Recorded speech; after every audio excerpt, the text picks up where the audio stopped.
Matthieu, chapitre 5.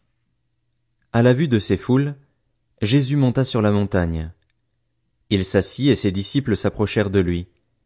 Puis il prit la parole pour les enseigner.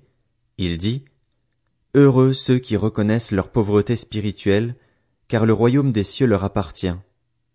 Heureux ceux qui pleurent, car ils seront consolés. Heureux ceux qui sont doux, car ils hériteront la terre. Heureux ceux qui ont faim et soif de la justice, car ils seront rassasiés. Heureux ceux qui font preuve de bonté, car on aura de la bonté pour eux. Heureux ceux qui ont le cœur pur, car ils verront Dieu. Heureux ceux qui procurent la paix, car ils seront appelés fils de Dieu. Heureux ceux qui sont persécutés pour la justice, car le royaume des cieux leur appartient.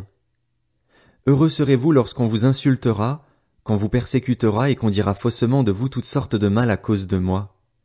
Réjouissez-vous et soyez dans l'allégresse, parce que votre récompense sera grande au ciel. En effet, c'est ainsi qu'on a persécuté les prophètes qui vous ont précédés. Vous êtes le sel de la terre. Mais si le sel perd sa saveur, avec quoi la lui rendra-t-on?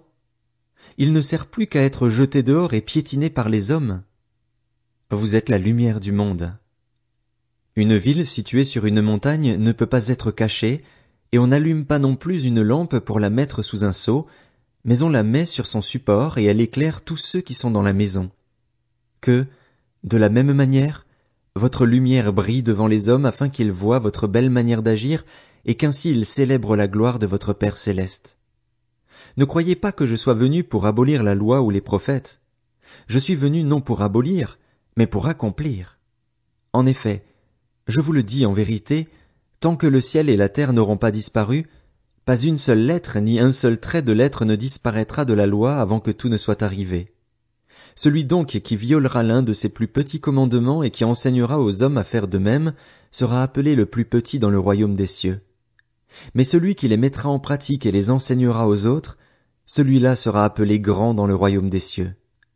En effet, je vous le dis, si votre justice ne dépasse pas celle des spécialistes de la loi et des pharisiens, vous n'entrerez pas dans le royaume des cieux. Vous avez appris qu'il a été dit aux anciens, « Tu ne commettras pas de meurtre. » Celui qui commet un meurtre mérite de passer en jugement. Mais moi je vous dis, tout homme qui se met, sans raison, en colère contre son frère mérite de passer en jugement.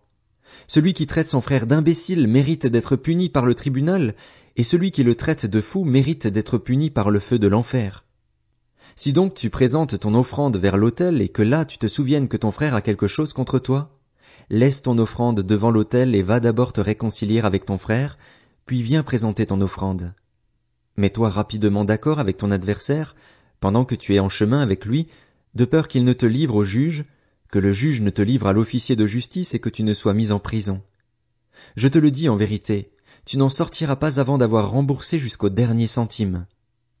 Vous avez appris qu'il a été dit, « Tu ne commettras pas d'adultère. » Mais moi je vous dis, tout homme qui regarde une femme pour la convoiter a déjà commis un adultère avec elle dans son cœur. Si ton œil droit te pousse à mal agir, arrache-le et jette-le loin de toi, car il vaut mieux pour toi subir la perte d'un seul de tes membres que de voir ton corps entier jeté en enfer. Et si ta main droite te pousse à mal agir, coupe-la et jette-la loin de toi, car il vaut mieux pour toi subir la perte d'un seul de tes membres que de voir ton corps entier jeté en enfer. Il a été dit que celui qui renvoie sa femme lui donne une lettre de divorce. Mais moi, je vous dis, celui qui renvoie sa femme, sauf pour cause d'infidélité, l'expose à devenir adultère, et celui qui épouse une femme divorcée commet un adultère. Vous avez encore appris qu'il a été dit aux anciens, « Tu ne violeras pas ton serment, mais tu accompliras ce que tu as promis au Seigneur. » Mais moi je vous dis de ne pas jurer du tout, ni par le ciel, parce que c'est le trône de Dieu, ni par la terre, parce que c'est son marchepied, ni par Jérusalem, parce que c'est la ville du grand roi. Ne jure pas non plus par ta tête, car tu ne peux pas rendre blanc ou noir un seul cheveu. Que votre parole soit oui pour oui, non pour non, ce qu'on y ajoute vient du mal. Vous avez appris qu'il a été dit, œil pour œil et dent pour dent. Mais moi je vous dis de ne pas résister aux méchants. Si quelqu'un te gifle sur la joue droite, tends-lui aussi l'autre. Si quelqu'un veut te faire un procès et prendre ta chemise, laisse-lui encore ton manteau. Si quelqu'un te force à faire 1 kilomètre, fais-en 2 avec lui. Donne à celui qui t'adresse une demande et ne te détourne pas de celui qui veut te faire un emprunt. Vous avez appris qu'il a été dit, tu aimeras ton prochain et tu détesteras ton ennemi. Mais moi je vous dis, aimez vos ennemis, bénissez ceux qui vous maudissent, faites du bien à ceux qui vous détestent, et priez pour ceux qui vous maltraitent et qui vous persécutent, afin d'être les fils de votre Père céleste. En effet, il fait lever son soleil sur les méchants et sur les bons, et il fait pleuvoir sur les justes et sur les injustes. Si vous aimez ceux qui vous aiment, quelle récompense méritez-vous? Les collecteurs d'impôts n'agissent-ils pas de même? Et si vous saluez seulement vos frères, que faites-vous d'extraordinaire?